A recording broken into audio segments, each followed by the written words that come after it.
Awesome. Then I will call this committee back to order. It is 3:32 on May 28th of 2021. We have heard the presentation on AB 427. We have asked questions on AB 427. Most of our committee members have had to go to other committees, and I hope nobody will see it as a sign of disrespect, as I certainly do not, that we have a lot going on in the building right now, and they will be sure to follow up offline or with me on any questions regarding the bill.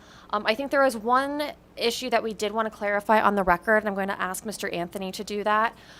Looking at, and anybody else who wants to chime in, but I think, Mr. Anthony, if you could just confirm for me that I'm understanding properly in sections 33 and I think in section 34 as well, the new language regarding the sealing of a violation under the statute. The difference in the law going forward, if the statute were to pass, would be that the sealing statute now has that 7-year minimum on it, whereas before we had basically removed the 7-year minimum. It doesn't change the mechanics of sealing a conviction pursuant to these statutes. Is that correct?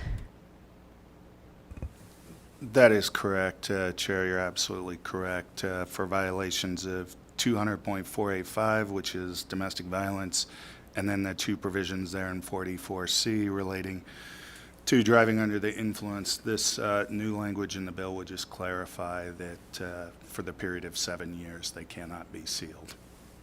Thank you. And and is that the intent of the sponsors as well? I see you nodding. Yes. One of the issues with the non-compliance with our DUI laws is what they call the look-back period. And so there was some legislation passed in last session that impacted that look-back period when you seal the records. And that's what we're attempting to address in this language. And if you could just put your name on the record real quick. I'm sorry, this is Amy Davey with the Department of Public Safety, Office of Traffic Safety. Thank you so much. And with that, I think that concludes. Oh, Senator Pickard has one more question. No, not so much a question. I just appreciate the work that was done in that brief recess.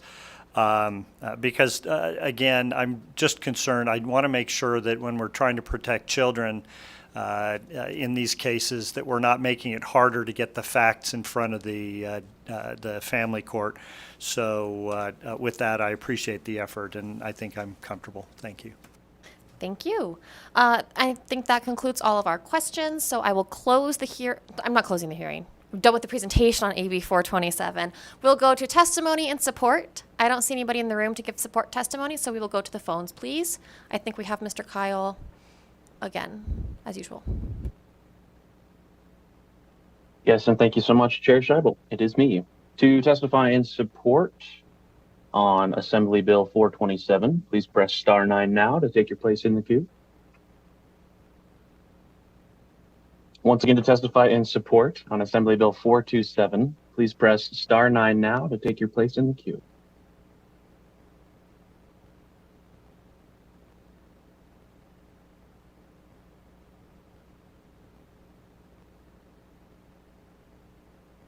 And Chair, at this time, there are no callers to provide support testimony. All right, we will move to testimony in opposition. Is there anybody in the room to give opposition testimony? Not seeing any. We'll go to opposition on the phone lines, please, Mr. Kyle. Thank you so much, Chair. To testify in opposition on Assembly Bill 427, please press *9 now to take your place in the queue. Once again, to testify in opposition on Assembly Bill 427, please press *9 now to take your place in the queue.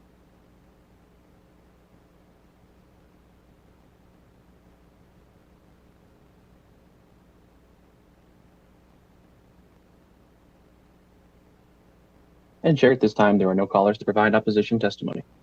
All right, then. Everybody must be here for neutral testimony. I'll take neutral testimony in the room first.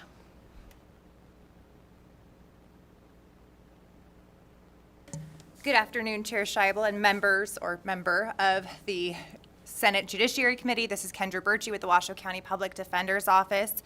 First, I want to start by thanking the sponsor and all of the different agencies that we've met with over the course of this session to work on this legislation. As you could see in the documentation that was provided, A lot of the changes that we're here is about to ensure that we do receive federal grant funding. We recognize that, and our goals with trying to work with the sponsors is to ensure that we aren't doing anything that will interfere with that federal grant funding. I did provide, very tardy, and I apologize for that, a proposed amendment to AB 425 or 427 that we had been discussing with the sponsors. It was my understanding that they were agreeing with most of it, but I'll let them, if they want to provide more information as to their position. So I don't know if it hadn't made it on Nellis last I checked, so I'll just briefly go through it. For the First Amendment, it's in Section 7, subsection 9, where it would strike out the sentence, "A person who is required to install an ignition interlock device pursuant to NRS 484C.210 or 484C.460 shall install the device not later than 14 days after the date on which the order was issued." In our discussions with the stakeholders, we were concerned with this language because it's requiring people to put this device on their car no later than 14 days. However, due to people's situations, that might not be something that they can do within 14 days because it is very costly. Sometimes it takes them years, or maybe they decide not to drive at all. And so if they don't have a vehicle, this just doesn't make any sense. And so in our conversation with stakeholders, it was my understanding that everyone agreed that this is something that isn't really done in practice. And so we had requested to have that stricken. Amendment number 2 is regarding Section 20, subsection 4C2. And we had just requested for it to, it currently just says the court may order an offender to be admitted to residential treatment facility. And we had just requested for it to be added or to provide with outpatient treatment in the community. Outpatient treatment may not be counted as an alternative to any other mandatory minimum period of imprisonment or confinement required by statute. We just wanted to retain the ability for the court to allow outpatient treatment to be considered as a sentencing option. Based on all what we've discussed throughout this session, we thought that this just made more sense to ensure that was allowed. I had an amendment 3 and 4. However, those are moot due to the amendments that were put in the in the Assembly Judiciary. The last amendment that we had is Amendment 5, which changes Section 28, subsection 1. And I'll email this to all the members of the committee just because this is a little more complicated to explain. But really, it's just adding, not changing the time frame for the duration that someone needs to have an interlock device put on their car, and just really converting it back to what it was. I know that Jim Hoffman, I believe, is on the phone, and he'll be able to provide some more information as to this. I think this was where there was just some issues where we couldn't reach a consensus whether or not the duration needed to be extended in order to still receive that grant funding. From our reading of the federal statutes, as well as the letter that was provided on Nellis on page 5 and 6, it does indicate that what we currently had in statute does comply, and so we don't see the need in order to make those increases. So that was just our concerns. I will let the committee know that I did reach out to the individuals who wrote the letter saying that we were potentially out of compliance. Because I'm a public defender and a lobbyist, they were unable to speak with us, and unfortunately only provided that information yesterday. So there are just some concerns, I believe, with whether or not we would still be in compliance. However, it's our understanding of the letter as well as the statutes that we are in compliance with that section. There are other pieces that took us out of compliance, but not Section 28. So we would request for that to be what is currently in statute. Thank you. I appreciate all the additional time. Thank you. Go ahead and they'll ask a question. Thank you, Chair. John Puro from the Clark County Public Defender's Office. We just wanted to echo what Ms. Birchie said. We will say that also we fully understand that this bill is necessary to keep us in federal compliance based on what happened in 2019. So even if these amendments weren't to be accepted, we would remain neutral and not opposed to the bill, with the hope that maybe we could readdress things at a later date.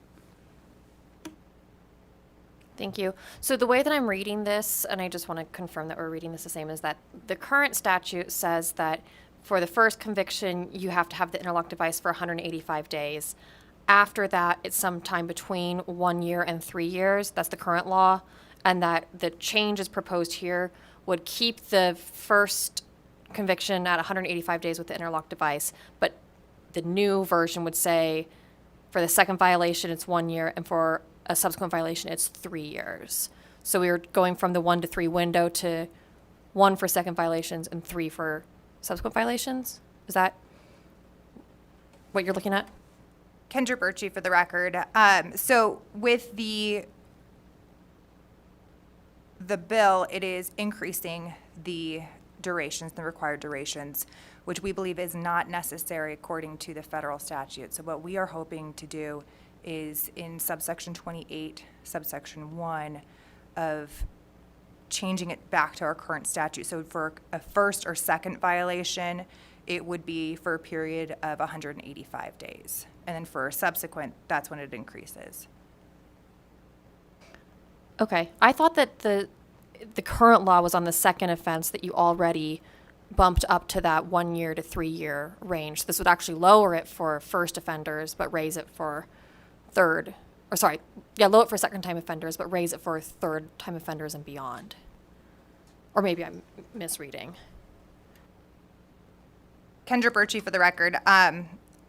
I don't have all of that information in front of me, and I know that Jim Hoffman worked extensively on this amendment, so I know that he's on the phone, so hopefully he can answer that question. If not, I'm happy to look into it, and we can talk offline about that. Thank you. All right. That sounds good. Thank you very much for your testimony. And I'll come back to the presenters for some closing comments after we finish neutral testimony. I don't see anybody else in the room to give neutral testimony, so we will go to the phone where I know Mr. Hoffman is waiting for us. Thank you so much, Chair. To testify in neutral on Assembly Bill 427, please press star 9 now to take your place in the queue.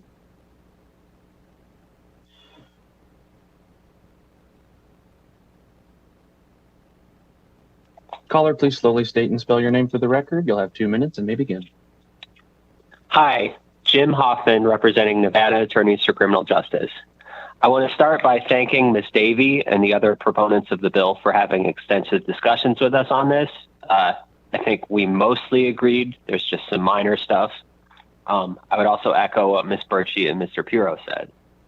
So I want to start by answering Chair Scheibel's question.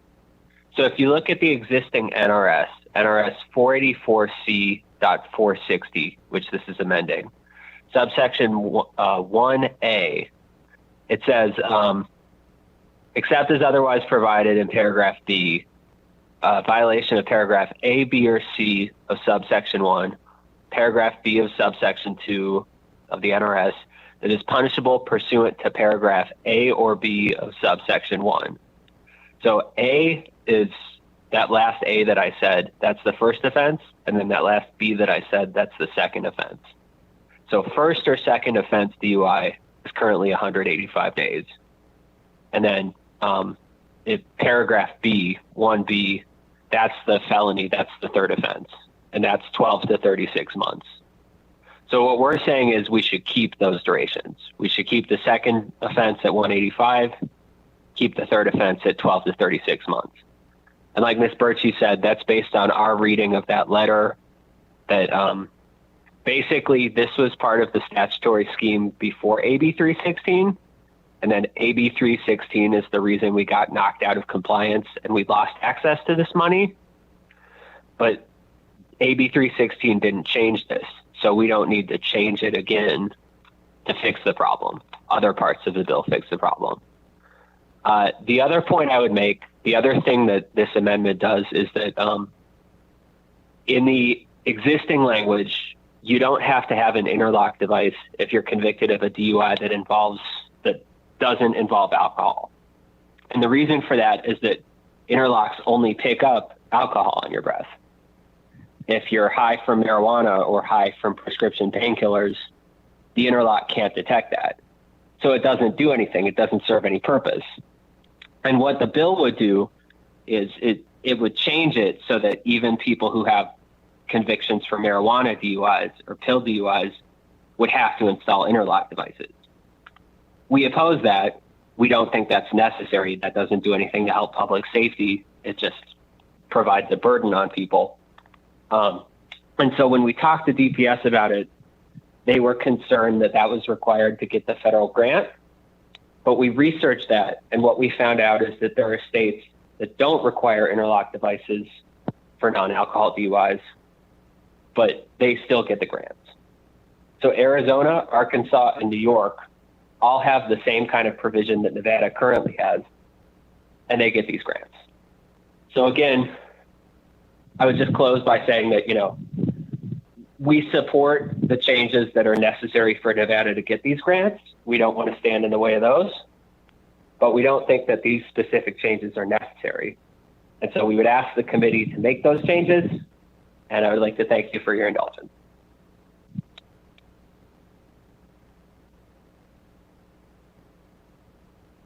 Thank you, caller. And with that, Chair, there are no more callers to provide neutral testimony at this time. All right. Thank you so much, Mr. Kyle. And if you can still hear me, Mr. Hoffman, thank you. That was very helpful, understanding what all of the A's and B's were. And now I get what you were saying. And I don't see anybody else here to testify, so we will go back to the presenters to give some closing comments and maybe address some of the questions that came up. Thank you. And I agree with Ms. Birchie, Mr. Pirro, and Mr. Hoffman. We have been working with them. We're in alignment on some of the amendments. Where we differ is with respect to that last proposed amendment on the second violation. We'll continue talking. And I know that Danielle was going to offer a little bit more additional information on that committee. That we had a deputy AG looking at this for months and working with NHTSA for months on the language, and so I'm a little bit reticent to make a decision that does impact this large of an issue, on behalf of the state agencies. So, Danielle, do you want to clarify with respect to the violation? Yes, thank you. For the record, this is Danielle Haifman, Office of Traffic Safety. In Section 28, it states that they are to install at their own expense the ignition interlock device to retain the ignition interlock privilege. So if the person wants to drive on a second conviction, they have to maintain that privilege, which the federal law requires a 1 year, either hard suspension or on a restricted. No, like I said earlier, no matter what, they have to have it for the original 185 days on the administrative action. If they choose to keep that privilege after that, it's at their expense to maintain that for the additional time. We're not adding any other time. We're just trying to keep in line with the federal requirements of a 1 year hard suspension or a 1 year restricted license. If they opt to go to a 24/7 program, they can still apply with the department to get a restricted license instead of the ignition interlock. So at that point, if they're approved in the program, they would not need the interlock privilege. They would just need the restricted. So they would not have to have the device on their vehicle at that time. So we're not adding any time. We're just saying that if they want that interlock privilege, they have to maintain it for a year. And as Amy was talking earlier, as far as the drug portion, we do not have a problem lifting the drug portion because the interlock does not, as testified, does not detect drugs. We just want to keep it for the alcohol and the polysubstance abuse. But as far as additional time, this is not going to add the additional time unless the offender wants it. Does that clarify it? That did clarify it for me, and I appreciate you clarifying. So thank you, everybody, for your comments and for working so hard on this bill. Unless anybody else wants to weigh in, I will be closing the hearing with my thanks and appreciation. Oh, please, is that Mr. Sever? Sorry. Okay, Sean Sever from the DMV. We were able to get an answer on Senator Pickard's question that he asked earlier.